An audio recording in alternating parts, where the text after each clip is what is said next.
ԱՊՀ դիտորդական առաքելությունը Հայաստանում է, հետևելու են ընտրությունների ընթացքին։ Ասուլիսից առաջ նախ հանդիպել են ԿԸՀ նախագահին։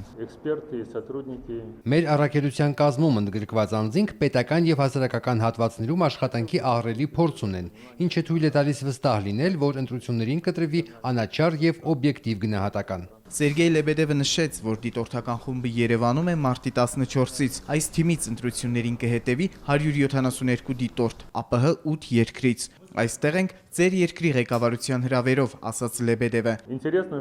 Մեզ հետաքրքիր է ընտրողների գրանցման եւ քվեարկության նոր կարգը, որն իրականացվելու է տեխնիկական սարքերի միջոցով։ ԱՊՀ երկրներից Հայաստանն առաջինն է, որ այդպիսի համակարգով է անցկացնելու ընտրությունները։ Լեբեդևը խոսեց տեղամասերում տեսահսկվող սարքերի կարևորության մասին։ Խումբը դիմել է ոստիկանություն եւ գլխավոր դատախազություն, որպեսզի բողոքների մասին իրազեկեն նաեւ իրենց։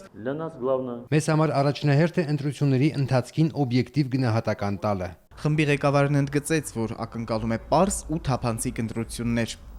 Վոլոդիա Հովսեփյան, Արտակ Գևորգյան, օրակարգ։